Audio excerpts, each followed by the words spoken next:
तो चलिए शुरू करते हैं एनसीईआरटी मैथ क्लास 9th की पहला अध्याय संख्या पद्धति। इसको इंग्लिश में बोलते हैं नंबर सिस्टम। तो इस चैप्टर ने पढ़ना है संख्या के बारे में, संख्या कितने प्रकार के होते हैं उसके बारे में। तो संख्या को पहले जान लेते हैं, रेखा पर कैसे निरूपित करते हैं। तो यहाँ पे एक रेखा यहाँ पे खींच लिया है ये। तो यहाँ पे इस तीर का मतलब है कि आप जितना मन उतना इसको बढ़ा सकते हो, यानी अनंत तक इसको बढ़ा सकते हो दोनों साइड। अनंत यानी अनगणित। अनंत को सिंबल इस तरह से इसको सूचित किया जाता है, इसको बोलेंगे अनंत, इनफाइनाइट तक। तो यहाँ पे देखिए ये 0 से दाएं साइड को धनात्मक में रखा जाता है और 0 के बाएं साइड ऋणात्मक होता है। और यहाँ पे 1 से लेकर अनंत तक ये सब प्राकृत संख्या है। और ये 0 से लेकर अनंत तक ये सब सारे पूर्ण संख्या है। दाएं साइड जितने भी है 0 से लेकर अनंत तक ये सब पूर्ण संख्या है। और यहाँ पे ये इधर -1, -2, -3, -4, -5 अनंत तक से लेके यहाँ अनंत तक, यानी पूरा जो होता है ना नंबर लाइन पे, ये सब पूर्णांक संख्या है। ये -1 से लेकर अनंत तक और 0 भी और 1 से लेकर अनंत तक, ये सारा जो है पूर्ण संख्याएं होते हैं। तो यहाँ पे आपने क्या देखा कि जितने भी प्राकृत संख्या है वो पूर्ण संख्या में आ गया, और जितने भी पूर्ण संख्या है वो पूर्णांक संख्या में आ गया। यानी प्राकृतिक संख्या पूर्णांक भी है और पूर्ण संख्या भी पूर्णांक संख्या है। तो चलिए इसको बारीकी से एक एक करके देखते हैं कि प्राकृतिक संख्या क्या होता है, पूर्ण संख्या क्या होता है, पूर्णांक क्या होता है। तो पहले देखेंगे प्राकृतिक संख्या, जिसको इंग्लिश में नेचुरल नंबर बोलते हैं। तो प्राकृतिक संख्या होता क्या है? गिनती की संख्या को प्राकृतिक संख्या कहते हैं। जैसे आप किसी चीज को गिनते हो तो आप 1 से लेकर जितना मन उतना आप गिन सकते हो, उसी को प्राकृतिक संख्या कहते हैं। इसे जो है ना n से सूचित किया जाता है। ABCD का जो n लेटर होता है उससे n से इसको निरूपित किया जाता है। जैसे कि यहाँ पे n हो गया आपका ये प्राकृतिक संख्या 1 2 3 4 5 6 7 अनंत तक, यानी आप जितना गिन सको सब ये जो है प्राकृतिक संख्या है। नेक्स्ट है पूर्ण संख्या, जिसे इंग्लिश में होल नंबर कहते हैं। तो यहाँ पे ये, तो इसका डिफिनेशन क्या हो जाएगा?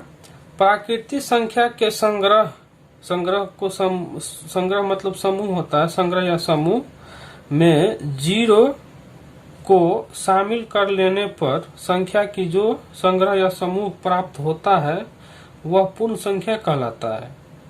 इसे प्रायः W से सूचित किया जाता है। मान लीजिए यहाँ पे प्राकृतिक संख्या का समूह ये है, आप इसमें 0 को भी शामिल कर लोगे तो ये हो जाएगा पूरा पूर्ण संख्या, यानी ये पूर्ण हो जाएगा, जिसको बोलते हैं पूर्ण संख्या। तो यहाँ पे इसे W से निरूपित किया जाता है। तो यहाँ पे W हो जाएगा आपका, यानी पूर्ण संख्या हो जाएगा ये 0 1 2 3 4 5 6 अनंत तक, इनफाइनाइट तक। अब जितना बोल सकते उतना ये सब पूर्ण संख्याएं हैं। नेक्स्ट है धनात्मक संख्या, जिसको इंग्लिश में बोलते हैं पॉजिटिव नंबर। तो ये क्या होता है? प्राकृतिक संख्या को ही धनात्मक संख्या कहते हैं। यहाँ पे प्राकृतिक संख्या क्या है? 1 2 3 4 5 6 7 अनंत तक, ये सब जो है ना, ये सब प्राकृतिक संख्या, इसी को तो धनात्मक संख्या बोलते हैं। क्योंकि ये यहाँ पे सब, ये इसको हम इस तरह से भी लिख सकते हैं, +1 +2 इस तरह से लिख सकते हैं, क्योंकि ये भी प्लस में ही है इसीलिए। तो ये सब धनात्मक संख्या हो गया। अगला देखेंगे ये ऋणात्मक संख्या, जिसको इंग्लिश में बोलते हैं निगेटिव नंबर। तो प्राकृतिक संख्या के पहले ऋण चिन्ह, यानी इस तरह से ये चिन्ह लगाने से ऋणात्मक संख्या प्राप्त होता है। प्राकृतिक संख्या के पहले, मान लीजिए प्राकृतिक संख्या 1 है, इसके पहले हम माइनस चिन्ह लगा लिए, तो ये हो गया आपका ऋणात्मक संख्या। जैसे यहाँ पे 2 है, इसके पहले लगा लेते, ये हो गया माइनस में, हो गया ऋणात्मक संख्या। ये सब सारे ऋणात्मक संख्या है। अब पढ़ेंगे पूर्णांक। पूर्णांक जिसको इंग्लिश में बोलते हैं इंटीजर। तो ऋणात्मक संख्या और पूर्ण संख्या के समूह को पूर्णांक कहते हैं। इसे प्रायः z से सूचित किया जाता है। जैसे कि यहाँ पे एग्जाम्पल में देख लो आप, यहाँ पे 0 से लेकर 1 2 3 4 5 अनंत तक ये तो पूर्ण संख्याएं हैं, और यहाँ पे ये -1 -2 -3 ये सब क्या है, ऋणात्मक संख्याएं हैं। तो इन दोनों को जो एक समूह बना लिया तो ये हो गया आपका पूर्णांक। इसलिए यहाँ पे आप इसको परिभाषा में लिख सकते हैं, ऋणात्मक संख्या और पूर्ण संख्या के समूह को पूर्णांक कहते हैं। इसे प्रायः z से सूचित किया जाता है। अब यहाँ पे नोट में लिखेंगे 0 यानी शून्य नहीं तो धनात्मक संख्या है और नहीं तो ऋणात्मक संख्या है। ये 0 जो है ना, नहीं तो ये धनात्मक है, नहीं ये ऋणात्मक है। नेक्स्ट है आपका परिमेय संख्या। क्या होता है, जिसको इंग्लिश में बोलते हैं रेशनल नंबर। वे संख्या जिसे हम P/Q के रूप में लिख सकते हैं, जहां P और Q पूर्णांक हो। यहाँ पे P और Q पूर्णांक होगा और उसको हम P/Q के रूप में लिख सकते हैं, और Q 0 के बराबर नहीं हो। इसके लिए यहाँ पे प्रतिबंध है कि P/Q के आप रूप में लिख सकते हो, और Q जो है ना 0 के बराबर न हो। बराबर को इस तरह काट दोगे तो इसका मतलब हो गया Q 0 के बराबर नहीं है। इसको इंग्लिश में बोलते हैं Q नॉट इक्वल टू 0 हो तो वे संख्याएं परिमेय संख्या कहलाते हैं। एक बार फिर पढ़ लेते हैं। वे संख्या जिसे हम P/Q के रूप में लिख सकते हैं, जहां P और Q पूर्णांक हो और Q 0 के बराबर नहीं हो, तो वे संख्याएं परिमेय संख्या कहलाता है। जैसे पे यहाँ पे P/Q के रूप में लिखना है, जहाँ P और Q पूर्णांक हो। तो मान लीजिए एक पूर्णांक हम 3 ले लेते हैं, दूसरा 2 ले लेते हैं, तो यहाँ पे 3/2 परिमेय संख्या है। इसी तरह से आप कुछ भी ले सकते हो, 7 ले लिए, एक पूर्णांक 4 ले लिए, ये भी परिमेय संख्या हो गया, क्योंकि हम इसे P/Q के रूप में लिख सकते हैं। इसीलिए जैसे कि हो गया -8/3, ये सब जो है परिमेय संख्या है। या आप 5/2, 9/1, ये भी परिमेय संख्या है, क्योंकि हम इसे 9 को बटा में 1 लिख दिए, तो ये हो गया आपका Q, ये हो गया P हो गया, तो P/Q के रूप में इसको लिख लिए, तो ये हो गया परिमेय संख्या। अब नेक्स्ट देखेंगे।